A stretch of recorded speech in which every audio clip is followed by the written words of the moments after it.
জামাত আসলে এনসিপির বাপ হতে চেয়েছিল।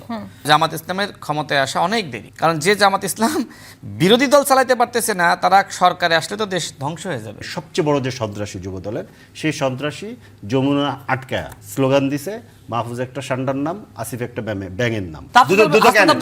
দুটোকে আনেন না, আচ্ছা এগুলো নিশ্চয়ই তদন্ত হবে, আমরা বের করেন।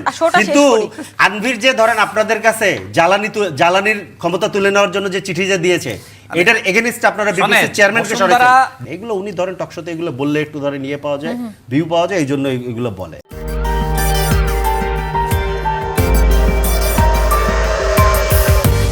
জামাত ইসলামের ক্ষমতায় আসা অনেক দেরি, কারণ যে জামাত ইসলাম বিরোধী দল চালাতে পারতেছে না, তারা সরকারে আসলে তো দেশ ধ্বংস হয়ে যাবে। এই মুহূর্তে বিএনপি ছাড়া দ্বিতীয় কোনো শক্তি নয় যে বাংলাদেশকে পরিচালনা করবে। জনগণ এটা জানে, জনগণ বোঝে, এই কারণে জনগণ বিএনপিকে সমর্থন করতেছে। আচ্ছা, ফেসবুকের হাইপটা দেখেন। নির্বাচনের আগে ফেসবুকে হাইপ সৃষ্টি করা হয়েছিল জামাত ক্ষমতায় আসতেছে। এখন এই ফেসবুকের হাইপ দেখে, লাইক দেখে, রিয়াকশন দেখে যদি আপনি বিবেচনা করেন, তাহলে ভুল করবেন। এখন হ্যাঁ, এনসিপি বা জামাতের বট বাহিনী আছে ফেসবুকে, পরিকল্পিতভাবে তারা ব্যাপক খরচ টরচ করে এই বট বাহিনী পালে। আর বিএনপি তো বট বাহিনী নাই, সুতরাং ফেসবুকের দুনিয়া আর বাস্তবের দুনিয়া তো এক না। আপনি বলতে পারেন যে হ্যাঁ, ফেসবুকে তো একটা গণ অভ্যুত্থান হয়ে গেছে, দেখেন ফেসবুকে আপনাদেরও বট বাহিনী আছে না। বট বাহিনী কোথায় আছে আপনি বলেন? বট বাহিনী কোথায় আছে? আপনি এই টকশোর লাইভ কমেন্টটা একটু চেক করবেন। তারা কিন্তু ফরিদুল হক ভাইকে সাধুবাদ জানাচ্ছে, রাশিদ খানকে গালি দিচ্ছে। আমরাও তো যে সময় নাসিরউদ্দিন পাটোয়ারির নামটা বলি, নাসিরউদ্দিন বলি না তো, আমাদের জুনিয়র, আমরাও পুরো নামটা বলি। তো তার ভিতরে দেখেন এই ধরনের ক্যারেক্টার, যে তিনি যেখানে আমাদের অর্থমন্ত্রী, তিনি দেশের বাইরে থেকে পড়াশোনা করে এসেছেন, তারপরে বলছেন যে অশিক্ষিত।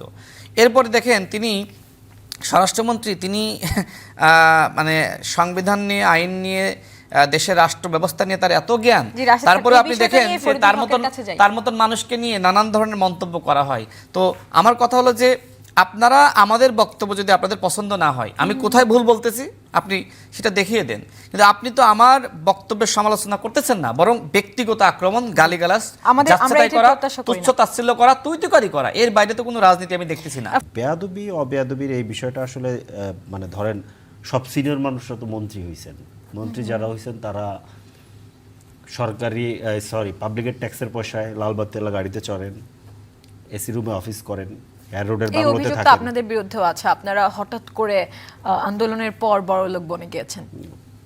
সরকার আছে, দুর্নীতি দমন কমিশন আছে, তদন্ত করুক, বিচার করুক, কোনো অসুবিধা নেই তো। অভিযোগ নিয়ে তো বিষয় না, আমি অভিযোগের কথা বলছি না, আমারটা অভিযোগ না, আপনি খেয়াল করেন। মন্ত্রীরা তো সরকারি গাড়ি চালাচ্ছে না পাবলিকের ট্যাক্সের পয়সায়, সরকারি অফিস করতেছে না, হেয়ার রোডের বাংলোতে থাকতেছে না। মন্ত্রীদের এই কথা, পাবলিকের কথা শুনতে পারতে হবে, দুটো চামড়া মোটা থাকতে হবে। মন্ত্রীদেরকে গালি দেওয়া যাবে কিনা? মন্ত্রীদেরকে গালি দেওয়ার মানে ধরেন গণ অভ্যুত্থানের পরে এটার প্রথম নজির সৃষ্টি করছে হচ্ছে বিএনপি। বর্তমান একজন প্রতিমন্ত্রী, তার নেতৃত্বে যুবদলের একজন মানে সবচেয়ে বড় যে সন্ত্রাসী যুবদলের, সেই সন্ত্রাসী যমুনা আটকায়া স্লোগান দিছে, মাহফুজ একটা সান্ডার নাম, আসিফ একটা ব্যাঙের নাম। মাহফুজ এই সান্ডা এবং ব্যাং গালি কিনা আমি ঠিক জানি না, তো কোনটা গালি না, এটা একটা ধরেন সরকারের অভিধানও ঠিক করে দিতে পারে। উনি বললেন না সালাউদ্দিন সাহেব মারাত্মক সংবিধান বিশেষজ্ঞ, তাহলে সংবিধানে একটা এরকম গালি অভিধান ঠিক করে দিক যে এই গালি বিরোধী দল দিতে পারবে আর এই গালি সরকারি দল দিতে পারবে। অবশ্য সরকারি দল, যেহেতু সরকারি দলের কাছে সব ক্ষমতা থাকে, সরকারি দল গালি দিলে সেটাকে গালি হিসেবে বলা হবে না, এটাও লিখে দিতে পারে, কোনো অসুবিধা নেই। এইগুলো আসলে ধরেন অর্থ না। আপনি বক্তব্য দিচ্ছেন, আমি পাল্টা বক্তব্য দিব, আপনাকে জিস্টে যাইতে হবে। গালি নিয়ে ধরেন সময় নষ্ট করার এত সময় নেই। আপনাদেরকে প্রচুর টাকা দেওয়া হচ্ছে, বছরে 9 লক্ষ কোটি টাকা বাজেট দেওয়া হয়েছে। কে গালি দিল না দিল এগুলো বিষয় না, টাকা আপনি কোথায় খরচ করতেছেন, কিভাবে খরচ করতেছেন, কোন প্রক্রিয়ায় করতেছেন, এগুলো হচ্ছে প্রধান জায়গা। দ্বিতীয়ত হচ্ছে যে আপনি জনগণের ভোটে নির্বাচিত হয়েছেন, খুব ভালো কথা, কিন্তু আপনি বসুন্ধরার হাতে বাংলাদেশের জ্বালানি খাত তুলে দেওয়ার জন্য আপনারা জনগণ ভোট দেয় নাই। কিন্তু আপনি না বিকল্প আলাপটা পরে আসতেছি, বিকল্প আলাপ আমি পয়েন্ট করছি, এটা তো হাসিনার ডায়লগ, হাসিনার তো কোনো বিকল্প নেই। না সেটা না, আপনাদের নিশ্চয়ই একটা সাজেশন আছে, বিরোধী দলীয় জোটের তো সাজেশন আছে নিশ্চয়ই। কি বিকল্প? জ্বালানি খাতের এটা তুলে দেওয়া যাবে না, খুব সিম্পল। বসুন্ধরার মতো কোনো মাফিয়া রাখে এটা যেভাবে চলতেছে এটাকে আরো উন্নত করতে হবে, এটা পাবলিক সেক্টরে থাকবে। কারণ আপনার জ্বালানি ধরেন একটা নির্দিষ্ট গ্রুপের কাছে যদি থাকে কিংবা একটা কোম্পানির কাছে যদি থাকে, এলপিজি নিয়ে যেটা হয়েছে আপনি খেয়াল করেন, আপনার এখানকার বিদ্যুৎ, আপনার এখানকার গ্যাস এবং আপনার এখানকার জ্বালানি, এই বিদ্যুৎ সেক্টরটা প্রথম প্রাইভেট সেক্টরে দেওয়া শুরু করছে ম্যাসিভলি শেখ হাসিনা আসে, কুইক রেন্টাল অবস্থা কি হয়েছে, শেষ পর্যন্ত আদানির কাছে আমার বিদ্যুৎ চলে গেছে, আমার বিদ্যুৎ আমি আদানির কাছে দিয়ে রাখবো, প্রশ্নই আসে না, এটা করা হয়েছে। এরপরে কি এলপিজি ধরেন, প্রথমবারের মতো এলপিজি যখন আসে, এলপিজি এরকম বসুন্ধরা সহ কয়েকটা কোম্পানিকে এলপিজির মানে এলপিজি আমদানির ক্ষমতা দিয়ে দিয়েছে, যেটা কোনোভাবেই হওয়া উচিত ছিল না। সেইটা নেওয়ার পরে আজকে কি হয়েছে, এলপিজি টার্মিনালে আগুন লাগাই দিচ্ছে, আপনার এখানে গ্যাসের সংকট বেড়ে যাচ্ছে। এখন এটা কি ওই কোম্পানিগুলো লাগাচ্ছে নাকি সরকারের কোনো কোনো লোক এর সাথে এই যোগসাজশের মধ্যে জড়িত, সেগুলোও তো খুঁজে বের করা যাচ্ছে না। মানে আপনি পুরো একটা রেগুলেটরি সিস্টেম যেটা এখনো স্টাবলিশ হয় নাই, পুরো একটা ধ্বংসপ্রাপ্ত রাষ্ট্র, এইটার দায়িত্ব আপনি, জ্বালানি তো শুধু জ্বালানির ব্যাপার না, জ্বালানিটা সার্বভৌমত্বের প্রশ্ন, এইগুলো নিয়ে তো কথা বলতে হবে। আচ্ছা, এখন এগুলো নিয়ে কথা বললে বেয়াদবি হলে বেয়াদবি। নাসিরউদ্দিন পাটোয়ারি সে আইন উপদেষ্টা আসিফ নজরুল স্যারের বাসা থেকে ছাগল চুরি করে জবাই টবাই করে খেয়েছে। আচ্ছা, একজন রাজনীতিবিদ এই কাজগুলো করতে পারে? না, এটা তো আসলে শেষ করি, একটা মজার শেষ করি। ছলে করেছে। না, এগুলো মজা না। দেখেন, ফরিদুল হক ভাই একদিকে যেমন নাসিরউদ্দিন পাটোয়ারির এই গালিগালাজকে সমর্থন দিচ্ছেন, অন্যদিকে তিনি নিজে গালিগালাজ করতেছেন না। তার মানে কি, হয়তো দলীয় স্বার্থে এখন দলের নেতার বিরুদ্ধে তো বলা যায় না, যে কারণে তিনি হয়তো কিছুটা পক্ষে অবস্থান করতেছেন, কিন্তু তার মধ্যে তো গালি নাই। তার ভাষা তো সমালোচনা, সরকারের সমালোচনা তিনি করতেই পারেন।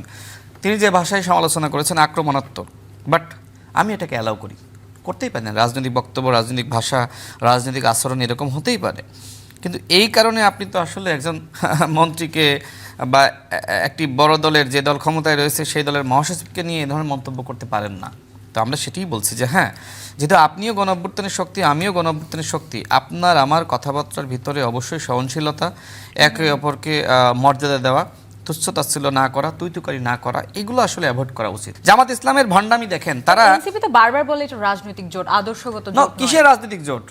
তারা তো বারবার বলেছে যে এটা আসলে সংস্কারের জোট, তাই না? তো আপনার যদি নির্বাচনী জোট হইতো, সেক্ষেত্রে আপনি নির্বাচন শেষ, আপনার এই জোটও শেষ। তো এই জোটটা মূলত এই মুহূর্তে ভণ্ডামির জোট, মানে যত ভণ্ডামি আছে। কিভাবে শোনেন, এই যে তাদের একজন এমপি নির্বাচনের আগে বলল যে আমরা কোথায় বলেছি আমরা শরিয়া আইন চাই। আমার প্রশ্ন হলো যে 11 দলীয় জোট আসলে শরিয়া আইন চায় না, সেই 11 দলীয় জোটের এমপিরা কিভাবে সংসদে দাঁড়িয়ে বলছে আল্লাহর আইন চাই, শরিয়া আইন চাই, মানে ইসলাম নিয়ে ভণ্ডামি। তো এর থেকে খারাপ আর কি হইতে পারে বলেন? হ্যাঁ, আমি আগেই বলেছি যে আপনি রাজনীতি করেন, রাজনীতি বক্তব্য আসতেই পারে, ধর্ম নিয়ে আপনার ভণ্ডামি এটা আসলে জনগণ অ্যালাউ করবে না। দেখেন, এই জন্য মূলত জামাত ইসলামের আন্দোলনকে দেশের জনগণ আর অ্যালাউ করতেছে না। জামাতের আন্দোলনে সাধারণ করে কৃষক যায়, শ্রমিক যায়, রিক্সা চালক যায়। ওই যে বিএনপির আন্দোলনের সময় দেখেন না, যে সময় আসলে মহাসমাবেশ চলছিল, ট্রলারে করে, ট্রাকে করে, হেঁটে, সাইকেলে চড়ে, চিরা এবং গুড় নিয়ে অসংখ্য মানুষ গিয়েছে না?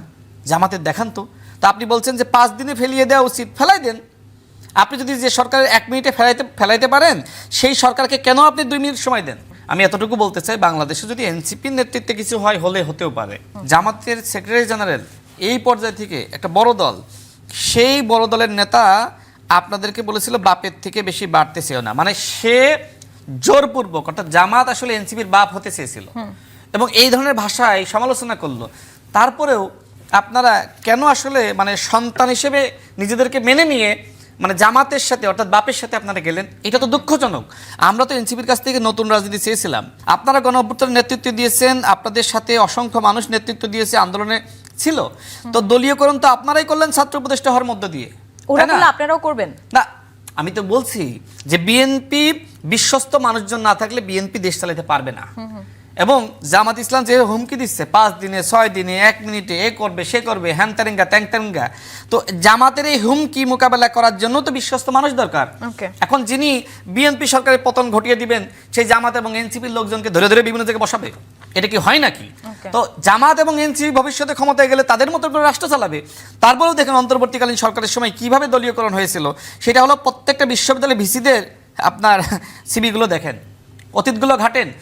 80% ভিসি ছিল জামাতের তালিকার, এসপি ছিল জামাতের তালিকার, ডিসি ছিল জামাতের তালিকার, এবং বিভিন্ন জায়গায় দেখেন কিভাবে দলীয়করণ করা হয়েছিল। সমন্বয়করা তার মতন করে ইউনো নিয়েছিল। সমন্বয়করা তার জেলায় তার মতন করে ডিসি নিয়েছিল, সমন্বয়করা তার মতন করে তার জেলায় ইউনো নিয়েছিল, এই কাজগুলো তারা করেছিল। অর্থাৎ এনসিপি যে দলীয়করণ করেছে, সেই দলীয়করণের বিরুদ্ধে আজকে এনসিপি যদি বিবৃতি দেয়, বক্তব্য দেয়, এটা লজ্জাজনক। বরং বাংলাদেশে নতুন বন্দোবস্তের কথা বলে সব থেকে ভণ্ডবস্তের রাজনীতি এনসিপি করেছে। উনি খুব চমৎকার করে ধরেন এনসিপিকে নসিহত দিচ্ছেন, নসিহতগুলো আসলে বিএনপিকে আরো ভালোভাবে দিলে ভালো, যে বিএনপিতে আসলে কারা এই ধরনের ভয়ঙ্কর সিদ্ধান্ত নিচ্ছে, যে যারা বসুন্ধরার মতো মাফিয়ার হাতে দেশের সার্বভৌমত্ব, জ্বালানি সার্বভৌমত্ব তুলে দিতে চায়, সেই নসিহতগুলো আসলে বিএনপিকে করলে ভালো। আর এনসিপিকে আলাদা করে নসিহত করার কিছু বিএনপি হয়তো বসুন্ধরা গ্রুপকে বিশ্বাস করছে, আস্থাভাজন ব্যক্তিত্ব যেটা বললেন। হাসনাত আব্দুল্লাহ তো বসুন্ধরার উপর আস্থা রেখেছিল। নো, হাসনাত আব্দুল্লাহ বসুন্ধরার উপর আস্থা রাখেন। চিঠি হাসনাত issue আব্দুল্লাহ করেছিল পার্লামেন্টে দাঁড়িয়ে বসুন্ধরার না, ওই যে- বিরুদ্ধে ওই যে কথা বলেছে। ইফতার প্রোগ্রামে সম্ভবত হাসনাত আব্দুল্লাহ ইফতার প্রোগ্রামে কেউ একজন আপনাকে চিঠি দিলেই সেটা আপনার না সমর্থন না, হয়। সেটা তো ওই সমন্বয়করাই বলতেছে। না না, সমন্বয়করা বলুক, আপনাকে কেউ একজন চিঠি দিলে, আপনাকে ধরেন আমার প্রতিষ্ঠান থেকে যদি চিঠি দেওয়া হয়, আমির আপনি আমার পরে বসুন্ধরার মিডিয়া আপনি আমার কথা শেষ করতে দিচ্ছেন না, মাঝখানে ঢুকে গেলেন। যাই হোক, আচ্ছা, শুনি না না না, একটু। আপনাকে কেউ চিঠি দিলে সেটা দায় আপনার কিনা? না না, তিনি তো আপনাকে কেউ বলেছেন- দাওয়াত দিয়েছে, সেটা দায় আপনার কিনা? না, দায় না তো, আমি বলছি না, কিন্তু কথা হলো যে তাহলে হাসনাত প্রশ্রয় দেওয়া হয় আব্দুল্লাহ কিনা? শিষ্যরা, তাহলে প্রশ্রয় দেওয়া হয় তারাই কিনা? বলতেছে আমাদের শিষ্যরা গুরু যেটা বলুন, আমাদেরকে পাঠিয়েছিল। না না, কি পাঠাইছে? এই যে ওনারা একটা খাবার দাওয়াত দাবার দিয়েছে, জন্য। ওনারা বলেছে আপনারা চাইলে এটা ব্যবহার করতে। সে কি এই দাওয়াতটা অ্যাকসেপ্ট করেছে আমার কিনা? চিঠিটা- কোথাও এই ব্যবহার চিঠি- করেছে এই কিনা? চিঠি সত্য। যদি চিঠি সত্য হয়ে থাকে, আচ্ছা। উনি কোথাও ব্যবহার করেছে? হ্যাঁ, উনি কোথাও ব্যবহার করেছে? এই চিঠি যদি হাসনাত ব্যবহার করেছে আব্দুল্লাহর কিনা? কাছে এসে থাকে, না না না, ব্যবহার এই করেছে চিঠি কিনা? আবার অন্যদের কাছে ব্যবহার কিভাবে করেছে গেল? কিনা? চিঠির প্রশ্ন ব্যবহার করেছে তো। কোথায় ব্যবহার তাদেরকে করেছে? বলেছে যে কোথায় ব্যবহার বেসরকারি করেছে? বিশ্ববিদ্যালয়ে যারা না না, কোথায়? সমন্বয়করা ছিল, তাদেরকে বসুন্ধরা বলেছে যে আমাদেরকে অফার দেওয়া আছে এই চিঠি দেখিয়ে সেখান থেকে ফান্ড আনো। বসুন্ধরার কোথায় ব্যবহার জানে আলম করেছে? অপু, জানে আলম অপু। আপনি আরেকটা জায়গায় চলে যাচ্ছেন, কিন্তু আরেকটা জায়গায় চলে আচ্ছা, যাচ্ছেন। জামাতের আমির কি গণঅভ্যুত্থানের পরে এই যে ইস্ট ওয়েস্ট মিডিয়া দেখার জন্য যায় নাই যে কোথায় কি ক্ষতি হয়েছে? না, জামাতের আমিরের মতো কথাটা আবার আপনি এখানে কেন ঢুকলেন? আমি যে জায়গা থেকে কথা আপনি বলছি, আপনি BNP কেন কথা এখানে বলবেন আর আমি বলতে পারবো না? না না, বিএনপি তাহলে আপনি জ্বালানি তুলে দিবেন বসুন্ধরার কাছে জ্বালানি কথা বলে? তুলে দিয়েছে। হ্যাঁ? দেখেন অনেকের আমি প্রস্তাবনা আপনাকে আছে তিনটা যে চিঠি বের করে বেসরকারি- দেখাই। আমি বলি আপনি তো বসুন্ধরা না, চিঠি সেটা বলেন, আমি বসু- রাষ্ট্রীয় চিঠি তিনটা বের করে দেখাই। আমি বিবিসির বলছি, চেয়ারম্যানকে শোনেন, সরাইছেন কিনা? বেসরকারি- বিবিসির চেয়ারম্যানকে সরাইছেন কিনা? যেহেতু না না এই না, জ্বালানি আমার কথার উত্তর সেক্টরটা দেন। এক ধরনের- বিবিসির চেয়ারম্যানকে সরাইছেন কিনা?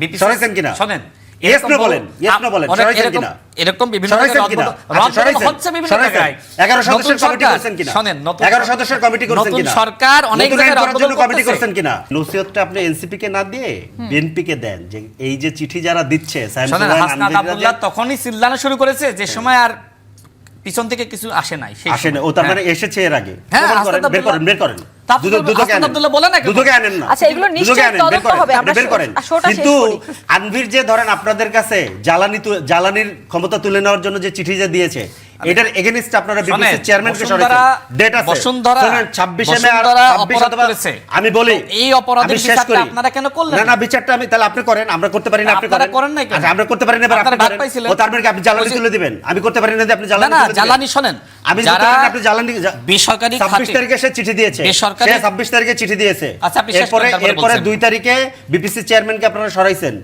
4 তারিখে আপনারা 4 তারিখ অথবা 6 তারিখে আপনারা 11 সদস্যের কমিটি ইস্যু করেছেন আপনাদের জ্বালানি মন্ত্রণালয়, এবং সেই কমিটিকে 10 তারিখ পর্যন্ত টাইম দেওয়া হয়েছে, আজকে বোধহয় আগামীকাল 10 তারিখ পর্যন্ত টাইম দেওয়া হয়েছে, যে তাদেরকে কিভাবে দেওয়া যেতে পারে সেটার জন্য আলাদা একটা আইনের খসড়া আপনারা তৈরি করে দেন। সেটা বসুন্ধরার বিষয় না, কার বিষয়? সেটা আমি বলছি। বসুন্ধরা চিঠিটা বের করে আচ্ছা, দেখাই তাহলে। আমি বলি, বসুন্ধরা আমি চিঠিটা বের করে দেখাই। বের শেষ করেন। করেন হ্যাঁ, একটু। এরকম আরো যারা ব্যবসা করে আছে তো। জ্বালানি খাতে, হ্যাঁ। সবাই আবেদন করতেছে। না, বসুন্ধরা চিঠি তো আছে। না, না, বসুন্ধরা আপনি চিঠির মনে পরে করেন এই ব্যবসা করেন, ঘটনাগুলো আপনি আবেদন ঘটেছে। করেছেন। আচ্ছা, বাংলাদেশে বসুন্ধরা সহ মনে করেন যে 10টা প্রতিষ্ঠান আবেদন আচ্ছা, করেছে। এটা একটু বুঝে আর বলেন। আপনি 9টা প্রতিষ্ঠানকে একটু বাদ বুঝে দিচ্ছেন, বলেন। শুধু বসুন্ধরার কথা এখানে বলতেছেন। একটু কেন? গ্যাপ আছে সরকারকে আপনার। বিতর্কিত করার না না, জন্য। আপনার একটু গ্যাপ আছে।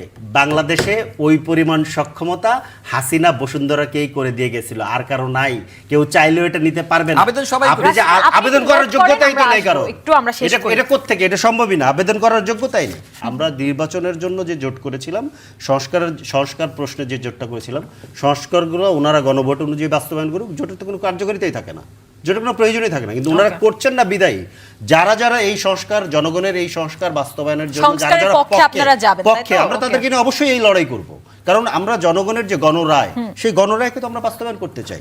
আর বিএনপির ব্যাপারে আমি মনে করি, জামাত ইসলামের ব্যাপারে বিএনপির কোনো মন্তব্য করা উচিত না, কারণ বাংলাদেশের রাজনীতিতে জামাতকে নিয়ে যা যা করা সম্ভব সব কিছু বিএনপি করেছে।